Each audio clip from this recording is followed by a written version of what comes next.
Nakuha ko natin? Okay?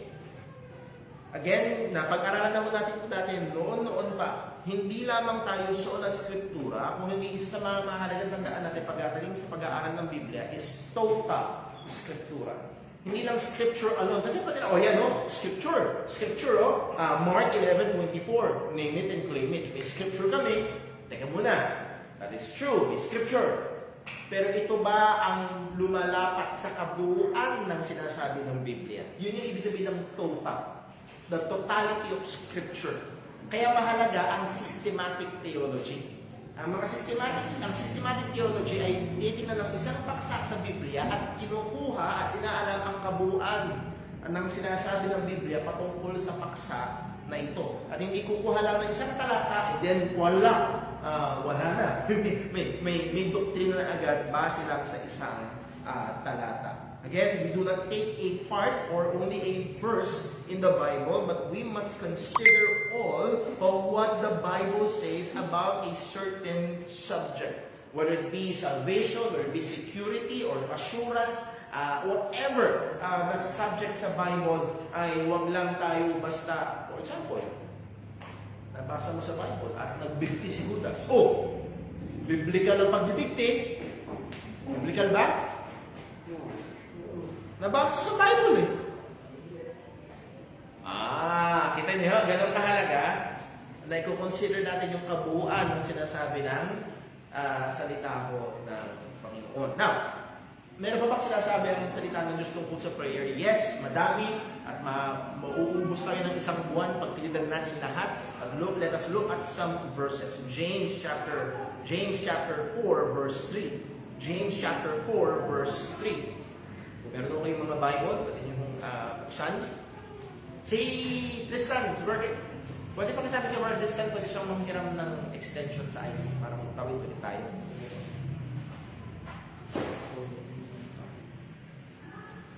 James chapter 4 verse 3. Nakita na ho ba? Yes. Kung wala ho kayong mga Bibles, meron tayong mga church Bibles doon sa ating bookshelf. Kung Gerard, kung pwede nyo kunin yung mga, kung gusto nyo na magkaroon na meron kayong Bible na hawak, kasi lang yung kamay, pwede kayong yan, Brother Gerard, kakaramit sa ating mga church. James chapter 4 verse 3. Ayan. Anong sabi ng James 4 verse 3? Ye ask. Nagpe-pray. Humihingi kayo. And ye what? Receive not. James 4:3. Ye ask and ye receive not. Hindi pala basta hingi ka lang ng hingi, tatanggap ka. Hindi na basta i-claim mo lang na i-claim, okay na. Ang sabi ng Bible, because ye ask amiss. Purple. Miss talaga hinihingi ko, hindi missis. Ang ibig sabihin ng amiss yan, you ask with a wrong motive. Palyado yung rason. Hindi tama yung dahilan. Okay? So, pwede pala mangyari na hindi na natin nakatanggap ang ating mga hiningi sapagkat yung ating rason ay hindi tama.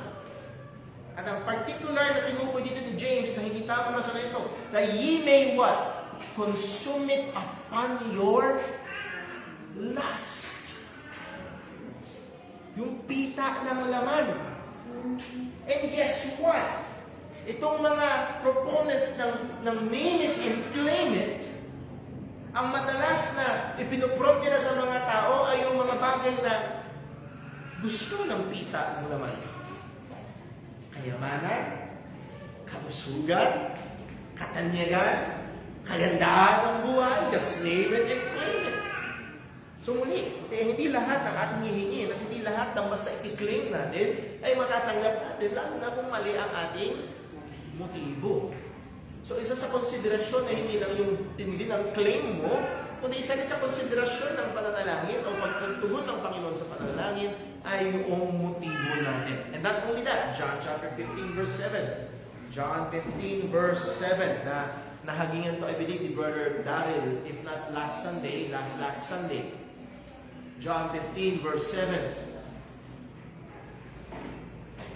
If ye abide in me, and what? And my words abide in you. Nananahan ang aking salita Kayo ay nakapailalim sa aking otoridad. Kayo ay babad sa aking mga katotohanan. Yun yung ibig sabihin ng my words abide in you. Hindi na dahil marami kang kabisadong talata. Well, that would be a part of it. Pero nananahan, nakatahan, at let me put this way, at home ang salita ng Diyos sa atin. Alam niyo, may mga time na may dumarating sa bahay natin pero hindi sila ganun ka-welcome. Hindi sila ganun ka-welcome. O ikaw mismo, maaari na punta sa bahay ng iba pero hindi ka mapalagay, hindi ka at home. Maaaring, hindi naman yung tao, kundi maaaring parang ayoko sa lugar na to ayoko, hindi ako at home. Let me use that picture. My words abide in you. In that way, at home ang salita ng Diyos sa atin. Submitted tayo sa salita ng Panginoon. Anong sabi ni Jesus? Ye shall ask what ye will, and it shall be done unto you. Bakit? Wait naman, Brother Paul, yung will natin. Ito ang tanong, ano ang gugustuhin ng isang tao na nananahan sa kanya ang salita ni Kristo?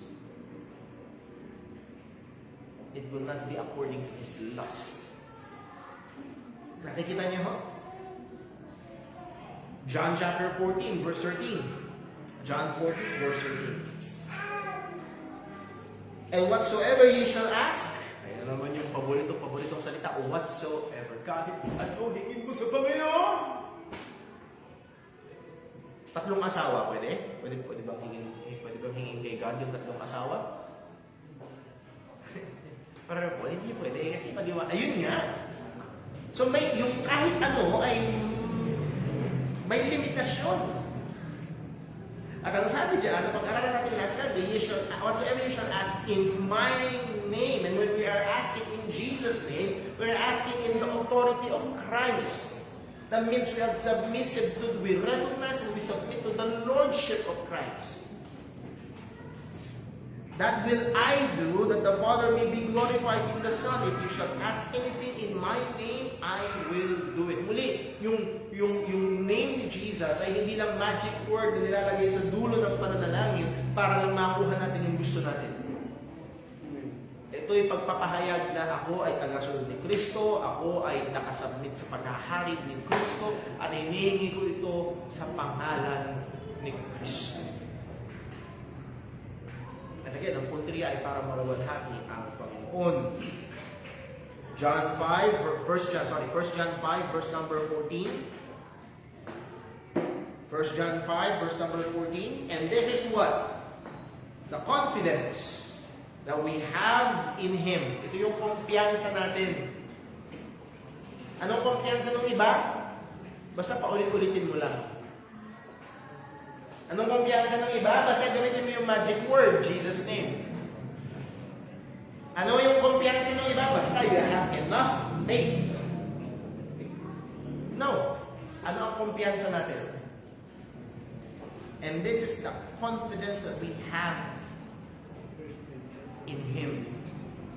Our confidence is not in us. Our confidence is in Him. Okay? Hindi yung tindi ng pananampalataya ko. Hindi yung tindi ng paghingi ko. Hindi yung tindi ng pag-claim ko. And this is the confidence that we have in Him, that if we ask anything according to what? To His will. If we ask anything, kahit daw ano, teka muna, according to His will. What is the determining factor of God's answers to our prayers? Not our will, but His will. It shall be done. And He heareth us. Siya ay sumasagot sa atin. And sa model prayer na binigay sa atin ng ating Panginoon sa Matthew 6 verse 9, after this manner therefore pray ye, Our Father which art in heaven, hallowed be thy name. And then sa verse 10, thy kingdom come. That's the second request. What is the third request? Thy will be done. This is very far sa mga name it and claim it, prosperity gospel, charismatic Pentecostal teachings about prayer. By the way, mawala na tayong chance na makita yung video. I-forward ko na lang sa mga GC natin. So kung di pa kayo part ng GC, ano ng group chat ng GCPC, meron tayong mga men, meron tayong women's, meron tayong people, meron tayong couples GC. So kung hindi pa kayo part ng anumang GC nyo, please subscribe. Please let us know para may upload namin kayo. Yung isang sikat na charismatic Pentecostal na si Myles Munroe. And be careful, yung Myles noon ay MYLES. Marami siyang libro dyan sa mga PCBS. Last time ako nagpunta sa PCBS, I believe, then sa mga book sales, marami siyang mga books doon. Huwag kayo magsayang magpera. Ang sabi ni Myles Munroe, ang Diyos ay walang magagawa dito sa lupa kung hindi mananalangin ang tao. Okay? Ang Diyos daw ay makapangyarihan. Kaya niyang gawin ang lahat ng bagay. Pero ang tao ang nagbibigay sa kanya ng lisensya. Ang tao ang nagbibigay sa kanya ng permission. Kung di ako nagkakamali ng tanda, ang sabi ni Myles Munroe, prayer is giving God permission to intervene on earth's affairs. Ganun ang turo nila. At ang problema, ang sabi ni Benny Hinn, pagkatapos yung sabihin ni Myles Munroe, ang sabi ni Benny Hinn, that's wonderful! That's great! By the way, dyan sa likod ng sopa, Brother Patrick, at yung saksakan na nasa kanan, kasi nasa kaliwa tayo yung nasa wifi.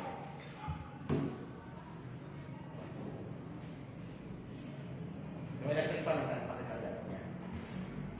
Thank you very much po. So please bear with us mga kapatid, madaming distraction. But I hope ay nakakasunod pa rin tayo sa ating lesson. James chapter 4 verse 13. James 4 verse 13.